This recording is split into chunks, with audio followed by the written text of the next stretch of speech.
우선순위에 두고 결정을 하는 수술 방법이 그래서 로봇 수술입니다. 갑상선암에 있어서.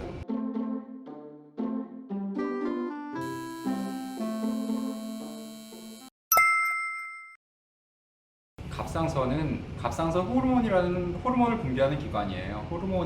갑상선 호르몬은 실제로 에너지를 소비해서 뭐 심장 박동을 빠르게 한다거나 열을 내는 그런 역할을 하게 만듭니다. 몸에 에너지를 쓰게 만드는 그런 방향으로 가게 만드는 그런 중요한 호르몬이고, 실제로 영아나 유아 같은 경우에는 신경이나 발달에 매우 중요한 영향을 미치는 호르몬으로 알려져 있습니다. 그런 호르몬을 분비하는 기관이 갑상선입니다. 갑상선 위치는 목 앞에 있어요. 목 앞에 있고, 목 앞에 방패 모양으로 생긴 기관 주변에 있다. 그게 이제 갑상연골이라는 기관인데, 그 기관 주변에 있는 일종의 분비선이다. 그래서 갑상선이라는 이름이 붙게 되었습니다. 갑상선암은 실제로 갑상선에 있는 중요한 세포가 여포세포가 있고 부여포세포라는 게 있습니다. 그 각각의 세포에서 종양이 발생할 수 있는데, 우리가 많이 알고 있는 유두암이나 여포암, 그리고 수질암, 미분암, 약형성암 5가지 종류의 암종이 갑상선에 주로 많이 생기는 암종입니다. 우리가 많이 경험하는 유두암 같은 게 그건 일반적으로 그 여포세포에서 생기는 가장 흔한 그런 암이고, 예후가 매우 좋습니다. 비록 림프절 전이를 많이 하지만 예후가 좋은 그런 암으로 알려져 있는 건 사실이고요. 그렇지만 또 1% 정도에 해당하는 미분암 같은 경우에는 평균 생존 기간이 6개월에 불과할 정도로 예후가 매우 나쁜 암으로 알려져 있기 때문에, 갑상선암의 경우에 무조건 예후가 좋다라고 얘기를 하는 것도 사실은 모든 것들을 다 설명하는 그런 말은 아니라고 이해를 하시면 될 것 같습니다.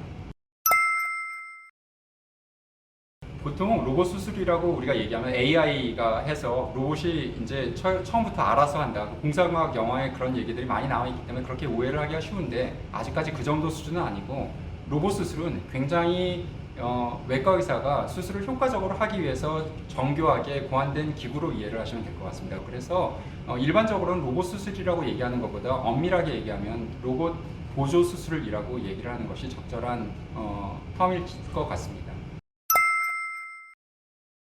장점은 흉터가 생기지 않는다는 겁니다. 실제로 갑상선이 위치가 목 앞에 위치하고 있기 때문에 흉터가 작지만, 그리고 열심히 저희가 치료를 하지만 흉터가 생기는 경우에 눈에 비교적 잘 띄는 그런 부위고, 실제 갑상선암이 많이 생기시는 그런 분들이 사회적으로 활발하게 일들을 하시는 젊은 연령의 환자분들이 많고, 또 여성분들이 많기 때문에 흉터가 중요한 이슈가 되는 경우들이 꽤 많이 있습니다. 그런 경우에 사실 흉터를 없애겠다는 목적을 우선순위에 두고 결정을 하는 수술 방법이 사실 로봇 수술입니다. 갑상선암에 있어서.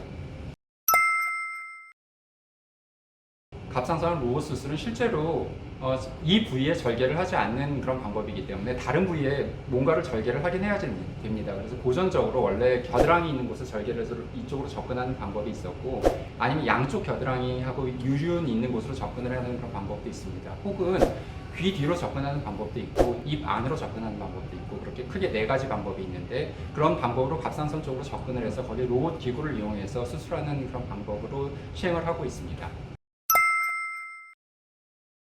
로봇 수술을 결정하는 가장 중요한 목적은 흉터를 보이지 않게 하겠다는 것입니다. 그래서 흉터가 중요한 그런 이슈가 될 수 있는, 실제로 뭐 사회적으로 혹은 미관에 신경을 쓰시는 성별, 연령에 있는 그런 분들한테 1차적으로 옵션으로 이렇게 제시를 하게 되는 그런 경우들이 많이 있고요. 그렇지만 지금까지 개발이 된 로봇이 완벽하지 않기 때문에 경우에 따라서는 로봇 수술이 어려운 경우들이 있습니다. 특히 림프절 전이가 주변에 있거나 많이 돼 있거나 하는 경우에는 로봇 수술을 적용을 하기 기술적으로 어려운 경우들이 있어서, 그런 경우에는 로봇 수술을 할 수가 없습니다. 그래서 실제로 가능한 경우에 필요한 대상에게 로봇 수술을 선택을 하는 것을 지금 현재는 원칙으로 하고 있습니다.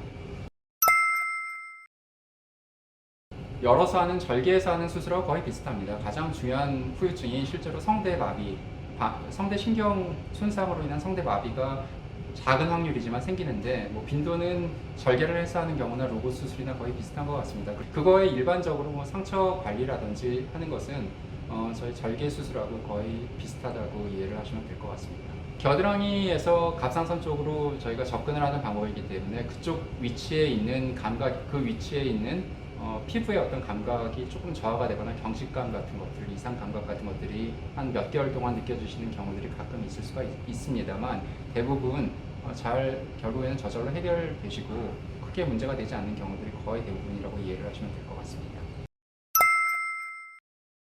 저희는 한쪽 겨드랑이도 실제로 접근을 하고 있습니다. 로봇 수술 부위로. 그런데 이제 보통 일반적으로 보존적으로 많이 했었던 방법은 이쪽에 7cm 정도 절개를 넣어서 이 부위로 접근하는 그런 방법을 많이 썼었는데 저희는 그거를 조금 더 변형하고 개발을 해서 1cm 정도 절개 라인을 세 군데를 넣고 그 다음에 기계적인 견인기 같은 것들을 사용하지 않고 좀 부드럽게 해서 수술 부위를 확보를 하는 그런 방법, 기법을 환자분에게 적용을 하고 있고 환자분들에게 여러 좋은 어떤 평가 같은 것들을 얻고 있습니다.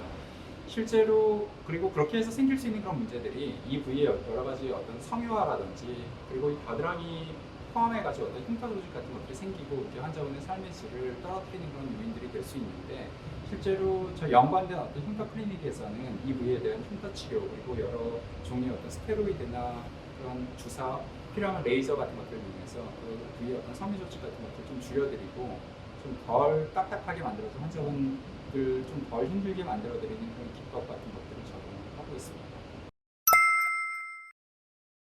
최근 들어서 갑상선암의 경우에는 암에 걸렸는데 이건 또 암이 아니다. 그러면서 꼭 치료해야지 되느냐 그런 시각으로 오히려 환자분들이 더 많이 힘들어하시는 그런 경우들이 많이 있는데 또 역으로 제가 드릴 수 있는 말씀은 최대한 질환에 집중하라는 것입니다. 뭐 환자분 예후는 좋지만 많이 재발을 하기 때문에 환자분을 많이 괴롭힐 수도 있는 그런 상황이어서 최선의 치료를 잘 받으시는 것은 여전히 환자분한테 매우 중요한 문제고 거기에 충분히 집중하는 것들은 나중에 좋은 결과를 위해서도 가장 중요한 우선순위가 됩니다. 그래서 드리고 싶은 말씀은 이게 암이 아니다 그런 얘기를 하지 마시고 주변에서 잘 보듬어 주시는 것들이 매우 중요하다는 그런 생각을 가지고 있습니다.